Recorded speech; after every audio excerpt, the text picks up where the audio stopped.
Welcome back to another episode of the Million Dollar Body Podcast. I'm your host, Nate Palmer, and today we are diving into some really important mindset pieces. Obviously, this is the Million Dollar Body Podcast, so it is the intersection of physical and financial success. If you're here, you're probably because you're someone who is a leader of your tribe or your trade, and you're interested in gaining an unfair advantage in life using fitness and nutrition as force multipliers. If you're not already a part of the Facebook group, definitely go to n8trainingsystems.com/group. That's where we stream these podcast episodes live every Wednesday. You can join in and ask questions. There's a ton of cool stuff happening in the group, as well as a massive amount of free content. If you're already in the group and watching live, we're excited to have you because we're talking today about mindset, how to develop an unshakable mindset of success, how to create an inevitability. So if you are watching live, drop me an emoji, drop me a fire emoji. Let me know that you're here and excited to check this out. Before we get started though, one of the things I like to do is give a shout out to the people who are accomplishing big things in the Million Dollar Body community. Today, I want to give a shout out to my good friend, Tennille. Tennille has been rocking with the Million Dollar Body program for about 6 months, and she's down 27 pounds. And that's fantastic. But more so than that is some of the shifts that she's made from a mental standpoint. And I was going to share some of those with you. I asked her kind of some of the key takeaways, and she provided a list of those. So I'm going to share that in just a second here, but I want to say, Tennille, you're doing a fabulous job. I love your commitment to daily excellence. That's so clutch. Today, we are talking about the unshakable mindset of success, because you ever notice that some people seem to like everything they touch happens. Everything they say is going to happen turns to gold. Everything they're like involved with succeeds. What do those people have that maybe the rest of us are not necessarily doing? What makes them so special? And how do we harness that in our own lives to get the results that we're looking for, whether that's in our fitness, finances, our family, businesses, or any other aspect? Because if there's one thing that I've learned from being in fitness and nutrition for a long time, it's that all these things are interconnected. Whatever you want is on the other side of the behaviors and the consistency and doing the work, right? Which is not the sexiest thing to talk about, but I want to talk today about how do you develop that mindset of success. So the first thing that I think is critical to developing the mindset of success, that unshakable mindset, is starting with why. Why is it important that you succeed? I talk to a lot of guys on strategy calls. So I get on strategy calls and I'll ask people questions like, what's your goal right now? What are you looking to accomplish? What's your time frame? And if you've ever been on a strategy call with me, you'll be like, yeah, you did ask me a lot of questions. And then I always ask this question, which women respond really well to this question, but men, it seems to throw them off. I go, so what? Why is that important? And most guys either haven't thought about it, or it kind of takes them aback because they're like, well, obviously I need to lose this weight to be healthy, right? I need to drop my belly fat to be healthy. I want to, lose weight. It's important for me to lose weight, so I look good on this vacation or whatever. And then I always will say, and okay, well, why is it important to look good on this vacation? Try to go one level deeper. Some of the people that I've talked to always talk about going 7 levels deep, asking why 7 times to the heart of the matter, peeling back the layers like an onion. And this is something that you can do. Obviously we can jump on a strategy call and I'll ask you these questions. Or if you want to, you can do this activity right now, wherever you're at. You can do it mentally, you can do it on a sheet of paper, but ask yourself, what's my goal? Maybe that's losing 20 pounds. Maybe it's losing your belly fat. Maybe it's building some muscle. Maybe it's doing a pull-up. Why? Who cares? And be a little bit, aggressive about this, because at the end of the day, if your goal is losing 20 pounds to lose 20 pounds, you might do it. You probably won't. And if you do it, it's not gonna stick around, because there's no incentive to keep going after the fact. There's no real strong why.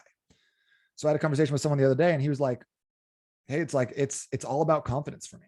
I want to look in the mirror and feel a certain type of way. And how much more powerful is that than just, I want to lose 20 pounds. Because then when you get to the heart of the matter, it's not about losing 20 pounds. It's about the self-confidence and the self-esteem that comes with it. And that is a long-term strategy versus these short-term payoffs of weight loss or fat loss, whatever it is. I honestly did myself a disservice. I let that go. And I should have asked one more question. Why is it important to have self-esteem? Why is it important to still have self-confidence? Because, if on a strategy call, some people work with me, some people don't. Either way, it's not a big deal. But the important thing that I like people to walk away with is a very deep connection to their why it's important. Because if you walk away with tactics and I say, okay, drink a bunch of water, you're gonna be like, okay, great. Maybe you'll do it, maybe you won't. But if I say, okay, it sounds like it's really important for you to be the best husband, to be the best father, and to be able to live to be 95 years old and still be athletic and in shape and taking your grandkids out for walks and doing different things with them. If that's your why, at the end of the day, you're going to be much more likely to stick to that than I need to lose 15 pounds. I need to lose the last 20 pounds. I want to look good in a bathing suit. Those things don't stick. So number one, figure out your why. And I would encourage you, if you're listening to this, if you're watching this, take a sheet of paper, write this down. What do you want? Why do you want to lose 20 pounds? I want to be a good father. Why do you want to be a good father? And these might feel like silly questions because they're like, oh, I want to be a good father because I want to be a good dad to my kids. Why is that important to you? There's a lot of people who are not good dads to their kids. Why is it important to be a good father? I want to make a lot of money. Well, why do you want to make a lot of money? Who cares about that? Why do you want to look good in a swimsuit? Ask yourself those hard questions. And if you can really dive down and get to the heart of the matter, you're going to be so much closer to developing that unshakable mindset of success. Number two, second way we can start developing and cultivating that mindset is by fostering an identity shift. I mentioned to Neil on the earlier part of this podcast, so that what she's been able to accomplish. So she had reached out to me and said, hey, this marks our 6-month anniversary. One thing I'm really proud of is that I've worked out every single day. I've exercised or I've moved, is what she said. I moved every single day for the last 6 months. And I was like, that's incredible. Like, what an amazing, amazing accomplishment to have been able to do that, to make this big radical shift and to make exercise such a foundational part of your life. I was like, what is your takeaways from that? And so I could kind of share what she was basically saying, but I feel like she was really eloquent in the way she put it. So I'd like to share that with you today.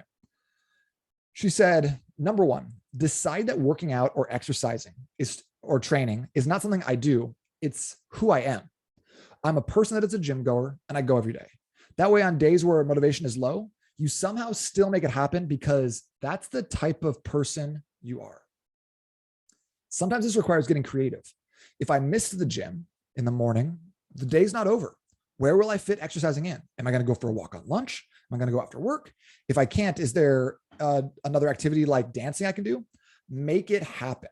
And I love this so much because if you're the type of person that goes and exercises, it doesn't matter if you miss your gym window in the morning. Obviously, you don't want to do that every single day, but it's just like, okay, well, where am I going to get it now? And also, I think that there's some freedom in that mentality where now it's like, okay, I missed my gym workout in the morning. Something happened, whatever else. Can I get a walk in? I move every day. You don't have to be so tied to, did I do legs today on leg day?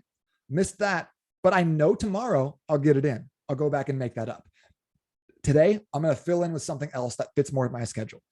And I think the freedom that comes from having a I am mindset rather than I do is just creates like an inevitability in your life. I'm going to walk today. I'll figure it out. I'm going to get it done after work. I'm going to get it done in the rain. I'm going to get it done wherever. So that was fantastic. She also went on to say that it's okay to invest in equipment. Headphones are a must at the gym or on walks. If it's raining and you need to go on a walk, grab your umbrella. Wet feet didn't hurt anybody. Rain pants, they're a thing. Drop-in dance classes. Sign me up. She said, drag your friends and family along. It motivates them too. If I'm going out with people, I let them know that I need to go to fit in a walk at some point and make sure that they either allow me to fit it in or join in with me. I'm a person who moves. You want to come with me. You're bringing people into your tribe now. You are the paragon. You are the mover and shaker. And if you're watching this podcast, you're not some slack ass sitting on the couch, like crushing Cheetos. I know that about you. I know that like the people who are here with me, the people who are together right now, we're looking to get better. We're looking to elevate. We're looking to be the leaders of our tribes and our trades. This is an incredible way to do that by bringing everyone else around you up to the level that you set for yourself and the standard that you have. The last one is, and this really goes back to the start with why, was always on the lookout for ways I can add value to my day with movement. One of the main reasons that's helped me connecting with my why, and it has to be bigger than just looking sexy or losing weight, although that's a bonus. I always look at what type of health do I want to have when I'm 60, 70, or 100 years old. Do I want to be the person that needs the rolling cart at the grocery store? Or am I going to be the 94-year-old that can still run 2 miles every day? The things we do today are greatly going to impact our health in years to come. like I said, like those are not my words, those are hers. And I could not have said it any better. That's fantastic advice from someone who's been putting in the effort. And a lot of people look at me as a trainer and be like, it must be easy for you. It must be something you just knock this out. You practically live in the gym, right? And while that's not necessarily true, I think hearing it from someone else who is on their own journey and on their own path is so powerful, because we can see and we can put ourselves in that position to be like, this is the identity that I need to create because of who I want to be when I'm 70-year-old, 80-year-old, 100 years old. So start with why and make that identity shift. Make this a part of who you are. And don't be afraid to let people know about it. I thought that was a really powerful piece of advice. Bringing people along with you. Because when there's a piano player that who's like just like completely bonkers in terms of how he releases albums and sets himself up for success. He will write music that's literally too hard for him to play, and he'll practice it really slowly until he can finally play it. So he's elevating his skills by writing music that's too hard, and that forces him to level up in order to get there. He will commit verbally and financially to writing a new album before he even has any of it done. So he'll say, hey, my release date for this album is May 31st. And then he goes and he books out like time in a recording studio to get that album done. And he knows that by doing that, by announcing to people around him, his network, his friends, his fans, his followers, and financially committing to that space, booking that and locking that in, he is now setting himself and showcasing the standard. And we as humans, we hate hypocrisy. We hate it in other people and we hate it in ourselves, especially if you're self-aware. And if you're listening to the podcast, I'm imagining you're pretty self-aware. So by sharing with other people around us, hey, I'm moving today. I'm going to go for a walk or something like that. You can bring people along for the ride. And this doesn't have to be like your peers, your colleagues and stuff like that. This can be your kids. Like your kids are going to be the ones who will hold you. Like kids are the most sensitive to hypocrisy. So if you're like, dad's getting in shape, dad's getting healthy, and then they actually see you getting out and working out, cooking healthy meals, drinking protein shakes, going for walks, they're gonna be like, yeah, that's my guy right there. But if not, they're gonna be like, it doesn't look like getting healthy is really the what I thought it was, you know? So kids are sensitive to this as well. Bring them along, bring your parents, bring your spouse, bring people with, bring business people, or your like the clients and stuff like that. Bring them on walks with you. Have your meetings out walking around. Number 3, this one's important to me, is choose hard. Choose hard. How do you develop an unshakable mindset of success? By choosing hard things. I read a statistic the other day that said that in the US right now, there are 10 times as many pillows as there are humans. There are 10 times as many pillows in the US as there are humans. We are obsessed with engineering comfort. Our society, our home lives, our families, everything is designed to be easier, smoother, and more comfortable. And that's not bad. That's not bad at all. You know, obviously, if you took a caveman, you were like, hey, you want to chill on this couch and watch whatever shows are on right now? You want to watch Game of Thrones with me? They'd be like, yeah. You got an In-N-Out burger? Let's go. They're not going to turn you down and be like, no, thanks. I'd rather choose this hard scenario. But when every single thing in our life is designed to be more comfortable, faster, grocery delivery online, checking my phone right here, checking in on my like everything is fast and simple and easy and comfortable for us, then that can just become the norm. So no longer is it comfortable or simple or easy. It's just expected. It's boring, it's rote, it's blasé. And this can be really dangerous, is because if everything is comfortable and easy, and that's just what we feel like the expectation is, when something does crop up that's hard, whether that's a blown tire on a freeway, or like trouble with your kids in school, or conflict with a colleague at work, we can get really upset by it. We can embody it. We can feel like a lot of tension. It can like cause us to be like, do like breathe in a clear bag. And all of a sudden, like this thing that shouldn't necessarily be that hard suddenly feels like an enormous piece of our life, because we're used to the comfort that comes along with our day-to-day. So I'm not saying you need to go out and shirk all your belongings and live in the backyard and only eat locust and honey. That's not the goal either. But we do want to make sure that there are elements of difficulty in our life. And if you don't have those already, which maybe some of you guys like, listen, time out. I'm a mom. I was up 17 times last night with my kid, and they've been puking in my mouth for 4 days, and everyone has RSV. Like, okay, sorry. So live your life. You're probably also too busy to be podcasting. So, but if you are in a place where the majority of your life is comfortable, and I think that's most of us, if we're being really honest, that's most of us, then we need to engineer something hard into our lives so that we don't forget what that's like. So I used to be a big fan of cold showers, and I would get up in the morning, I would take a cold shower, and not so much for like the anti-inflammatory effects of it or anything like that, but just because to get up in the morning and to step in front of a cold shower is tough. And you got to embrace the suck, and you got to tell that inner bitch voice in your head, like, hey, like, it's like, yo, can we just do it? Like, just turn it up a little bit more. Like, it doesn't be that cold. You can be like, no, shut up, shut it down. And you got to get in there. And I think there's a power in that, in being able to step in front of a cold shower when that's the last thing you want to do. And I live in Arizona, so cold water here is really not cold like it is in like the East Coast or even like Seattle or the North. So it's not even that bad for me. But since like recently, if I get up and I get in the shower, both my kids are like, we up now, let's go. So I've been, instead of doing that, getting and laying out on like a spike mat in my living room and either meditating or reading. And it's every single day I lay this out and I go, am I really going to lay on this right now? It is really uncomfortable. There's a million other positions that'd be better than this. And I lay on it anyways. And it's not a big deal, right? It's like, it's a totally fabricated hardship that I'm putting myself through.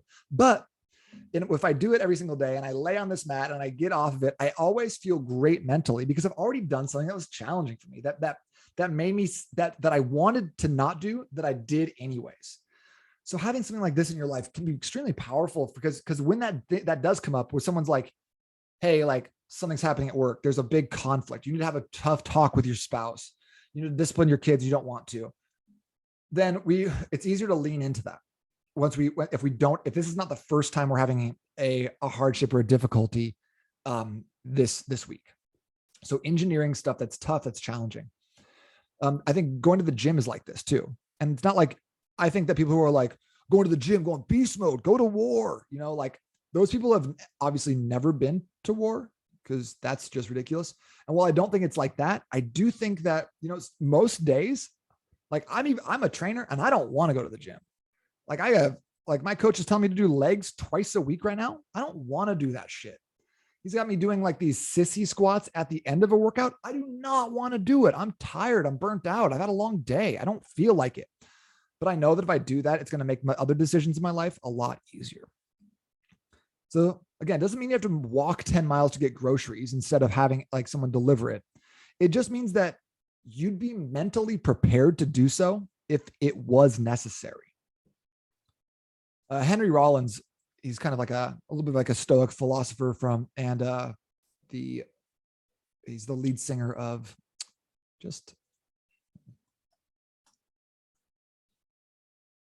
he's the lead singer of Black Flag. That's right. Thank you. Thank you very much to the internet.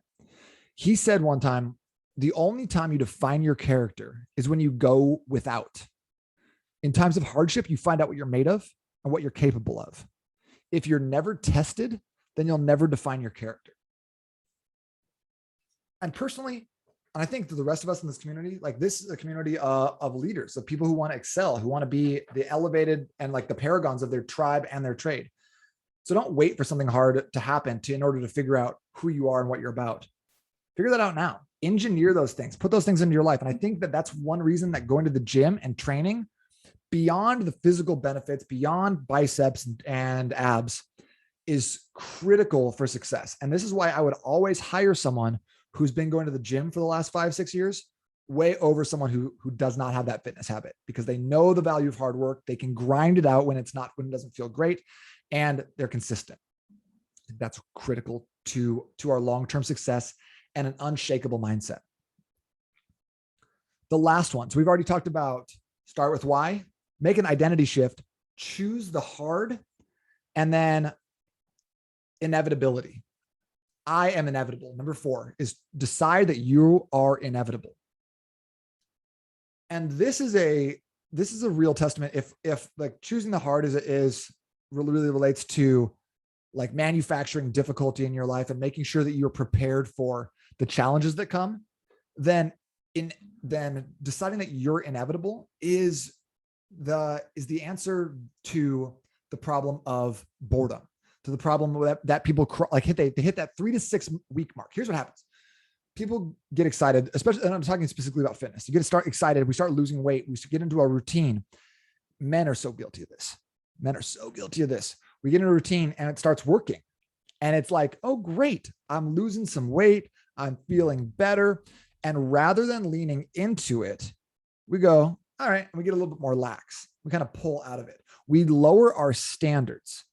It's a little bit challenging. We're getting a little bit bored. And rather than raising our standards or going hard after that standards, trying to get a little bit better, we lower our standards. So what we were hitting right here, we lower our standards, and now we kind of just drop down to the level of our standards.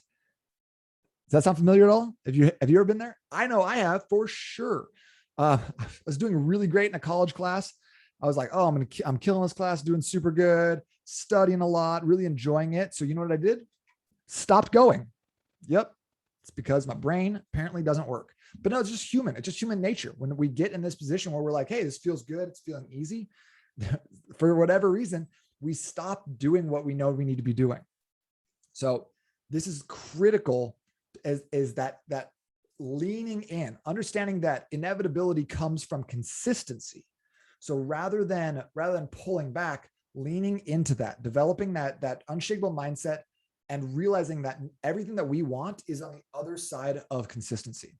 So understand that it's coming. Your goals, your results that you're looking for, they're coming no matter what. You don't stop, they're coming.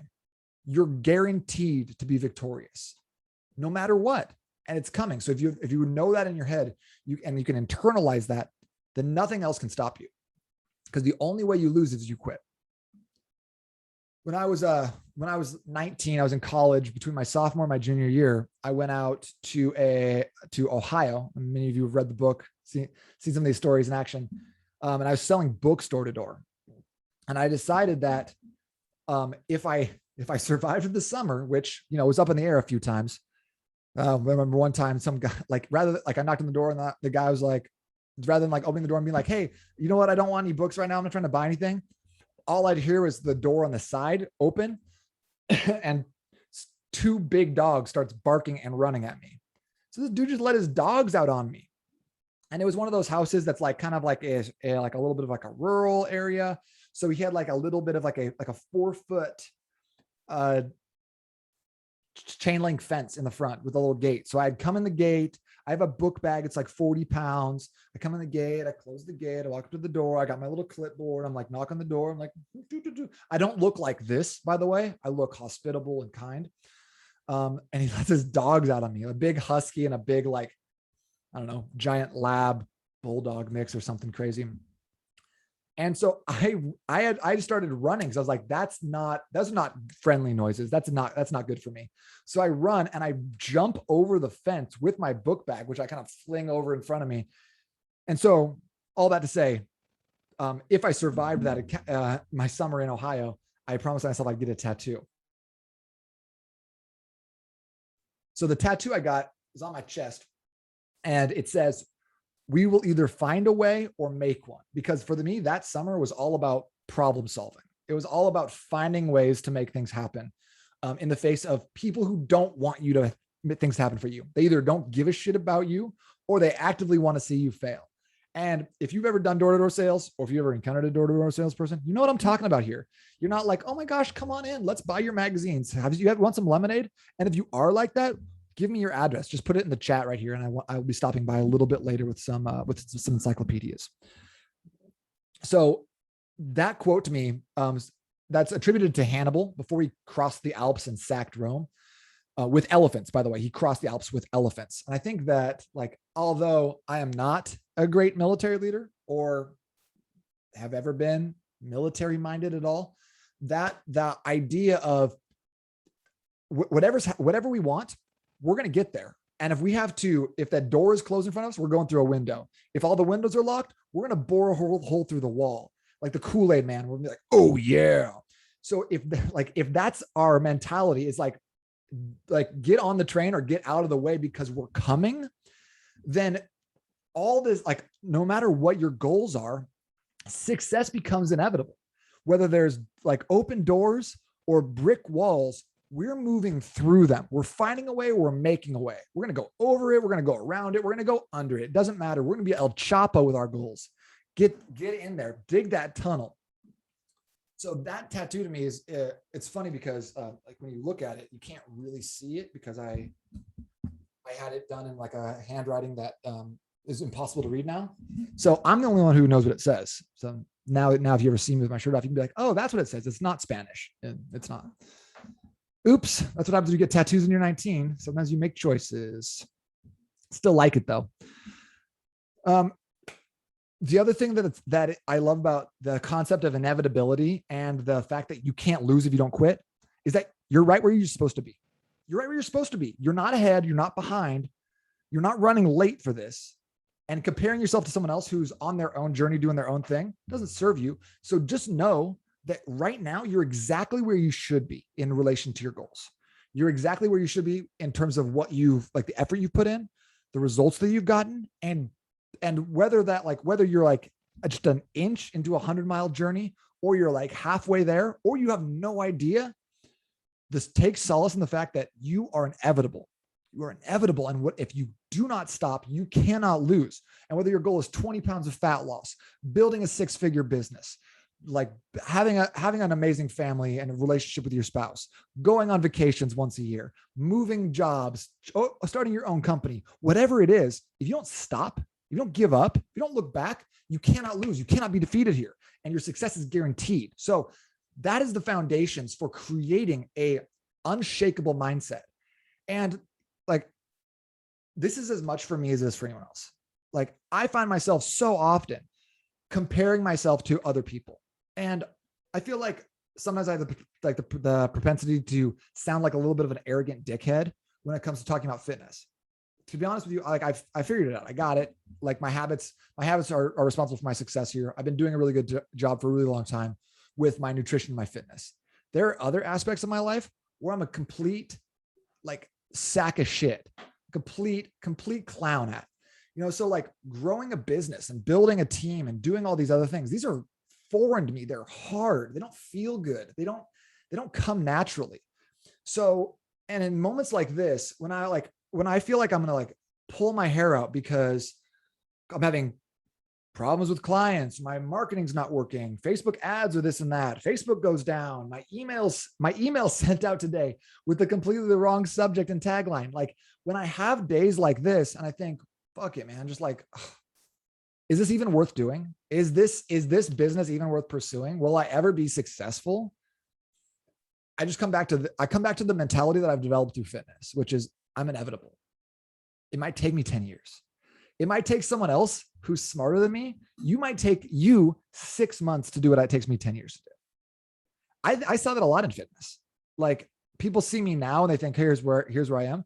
But if you knew me in high school, you would know that like no one is expecting me to be a fitness guy in high school. No one is expecting that at all. That is when I show up in my 20-year reunion here, they're gonna be like, you work out? That's so fun for you. No one saw this coming. So when I think about like my fitness results and the results that I want, like I always wanted to like look like so-and-so or have a build like this guy.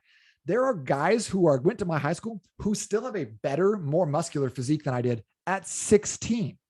These guys I still haven't caught up to them. And that's okay. I'm right where I need to be. And the lessons that I had learned along the way with fitness have translated to so many other things in my life personally, between fatherhood, between building a business, trying to traveling. And so being able to take these lessons, which were hard won and painful at certain times, and be able to translate them into other things, like building a business, like, working for myself, is invaluable. And I wouldn't have had that if everything had always been easy, so embracing the hard, going back to that, choosing the hard things, because when if you've chosen hard things and you can get through them, who you are, then you're going to be successful. Thank you guys for checking this out. If this was helpful to you at all, I would love if you could share it with someone else, or give me a review on Amazon, or a review on wherever you listen to your podcast app. That helps me by allowing me to get the show out to more people.